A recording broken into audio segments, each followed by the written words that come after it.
कि मियाँ बाजार का नाम माया बाजार या उर्दू बाजार का नाम हिंदी बाजार, अली नगर को आने, जिसका जो नाम है रहने दीजिए। क्यों रहने दे? नहीं, मैं क्यों रहने दे? तर्क मैं जानना चाह रहा हूँ। क्यों रहने दे? हम जानना चाह रहा हूँ इसका तर्क। कोई तर्क ये है कि यह देश पहले वह माया बाजार था, औरंगजेब के समय मियाँ बाजार हो गया। हमने कहा नहीं, इसको फिर से माया बाजार करो।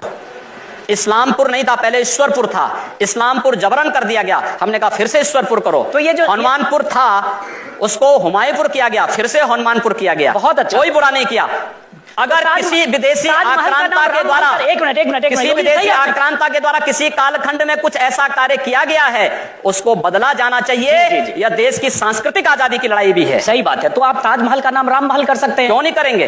कर देंगे, बिल्कुल किया जाना चाहिए। आवश्यकता है तो किया जाना चलेगा। तो जो मुमताज महल के लिए शाहजहां ने ताजमहल बनाया, उसको जांच का विषय है, चर्चा करिए ना इस पर कभी खुले मंच पर। अच्छा, तो इसका मतलब जो भी पुरानी विरासत है, अगर कहीं लाल कोई विरासत नहीं, कुतुब मीनार जो देश के हित में होगा, हमें वह कदम सख्ती के साथ उठाना चाहिए, बिना सोच, बिना लौंग लपेट के, बिना संकोच के। तो देश के हित में, देश की सुरक्षा के हित में है, आने वाली पीढ़ी के भविष्य के हित में हमें वो कदम उठाने में कोई संकोच नहीं करना चाहिए। तो योगी जी, आप ये मानते हैं, आप थोड़ा गुस्से में हैं, तो मैं कोई गुस्सा नहीं हूं। मैं आपको बता रहा हूं, आप क्योंकि मुझे कह रहे हैं, मुझे भय है कि आपको फिर पसीना ना हो जाए। बिल्कुल नहीं, मैं चाहता हूं आप गुस्सा करिए, पसीना नहीं आएगा मुझे, चिंता मत करिए। मैं ये कह रहा हूं कि इसका मतलब हुआ कि आप देश के हित में मतलब मानते हैं, जो 20-22% मुस्लिम आबादी है वो देश हित के खिलाफ है, उनको हाशिए पर रखकर आप अपना देश, अपनी दुनिया। आप कभी गोरखपुर आएंगे ना, वहां मुसलमान जब पीड़ित होता है तो वह कहीं और नहीं जाता, वो मेरे पास ही आता है, कहता साहब देखो फलाना गुंडा उसके पास मुझे परेशान कर रहा है। और उत्तर प्रदेश सरकार से भी जो पीड़ित होता है तो भी मेरे पास ही आता है, कहीं और नहीं जाता है।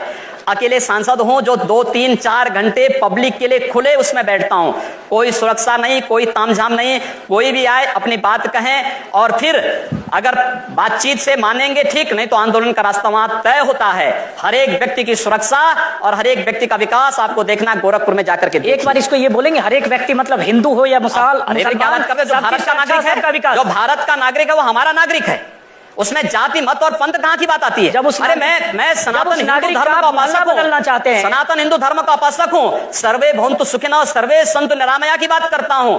मैं किसी मत और मजहब का विरोधी नहीं, लेकिन जो भारत का विरोधी है मैं उसका विरोधी हूं सर, वो कोई भी हो मैं उसका विरोधी हूं। योगी जी ठीक है, तालियां बजाइए आप लोग। योगी जी, उर्दू बाजार को हिंदी बाजार बताना या बदलवा देना, उर्दू हमारी पहचान हिंदी से है या उर्दू से? मैं आपसे पूछना चाहता हूं। आप फिर मुझसे उर्दू में ही पूछिए। मेरी भाषा हिंदी है, मैं उर्दू नहीं जानता हूं। तो फिर वहां के लोग भी हिंदी जानते हैं, मैं जानना हिंदी के नाम पर क्यों ना नाम रखें? सर सवाल तो मैं पूछ रहा हूं, जवाब आप देंगे। जिस दिन मैं आपकी तरह यहां आ जाऊंगा चुनाव लड़ने तो आप मुझसे पूछ लीजिएगा, आज मेरा दिन है। तो मैं ये पूछ रहा हूं कि योगी आदित्यनाथ जब पश्चिम उत्तर प्रदेश में जिस ढंग से चुनाव प्रचार में जा रहे हैं, या पूर्वी उत्तर प्रदेश में जिस ढंग से आप चुनाव प्रचार करते हैं, और जाहिर है वहां आपकी फैन फॉलोइंग भी काफी है, क्या आपके दायरे में, आपकी राजनीति में मुसलमानों के लिए कोई जगह नहीं है? क्यों नहीं है? क्यों नहीं है? शाहनवाज हुसैन मेरे सबसे अच्छे मित्र हैं। अब डॉक्टर एपीजे अब्दुल कलाम को जब माननीय अटल बिहारी वाजपेयी जी ने राष्ट्रपति के लिए खड़ा किया था, सबसे पहला सांसद था जिन्होंने समर्थन किया था। भारत का मुसलमान डॉक्टर एपीजे अब्दुल कलाम बने, शाहनवाज हुसैन जैसा बने, पहला व्यक्ति रहूंगा जो समर्थन करेगा। लेकिन अगर यहां पर कोई ओसामा बिन लादेन को और औरंगजेब जैसे दुर्दांत लोगों को अपना आइकॉन मान करके भारत के अंदर पाकिस्तान का झंडा लहराएगा, तो फिर उनके उन विषैले फनों को सख्ती के साथ कुचलने के लिए भी सबसे पहले योगी आदित्यनाथ। यकीनन अगर भारत में कोई पाकिस्तान का झंडा लहराने की घटनाएं हुई हैं, करेगा, लेकिन होना चाहिए। लेकिन ये कहकर आप पूरी आबादी को ये नहीं, पूरी आबादी की बात नहीं की भारत में पाकिस्तान का पूरी आबादी की बात नहीं। एक बार हम सवाल लेते हैं। हाँ, आप जिन हिंदू हितों की बात कर रहे हैं उनमें से बहुत से हिंदुओं को, जैसे मैं भी हिंदू हूँ, बहुत से हिंदुओं को लगता है कि राम मंदिर की याद आप लोगों को सिर्फ चुनाव के वक्त आती है। तो क्या आपके लिए राम मंदिर का मुद्दा सिर्फ चुनाव लड़ने का एक जरिया है, मुद्दा है, या इसके बारे में आप लोग अभी कुछ करेंगे? नहीं, हम लोग करेंगे।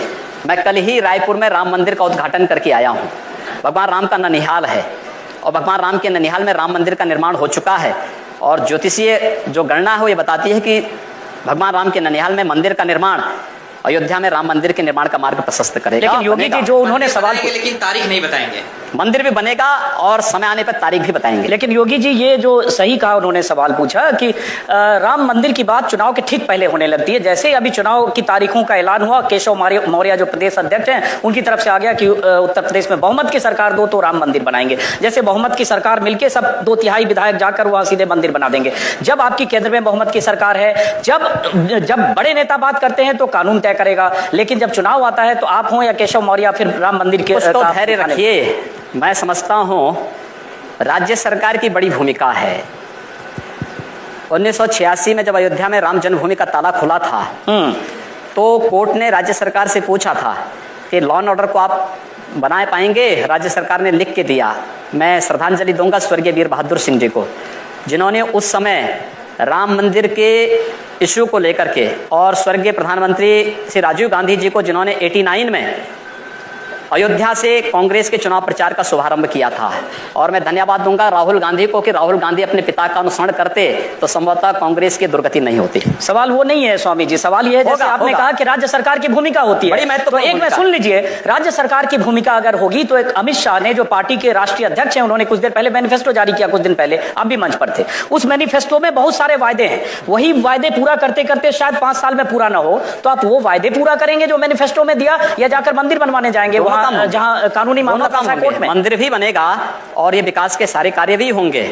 हमारा विकास कार्य जाति, मत और मजहब से ऊपर उठ करके होगा, सबके लिए होगा, सबका साथ और सबके विकास की बात होगी। जब आप बोलते हैं ना योगी जी कि जात मजहब इन सब से ऊपर उठ के होगा, तो बहुत दिलचस्प लगता है, क्योंकि जब फिर आपके बयान पढ़ने लगते हैं तो लगता है जो आप बोल रहे हैं और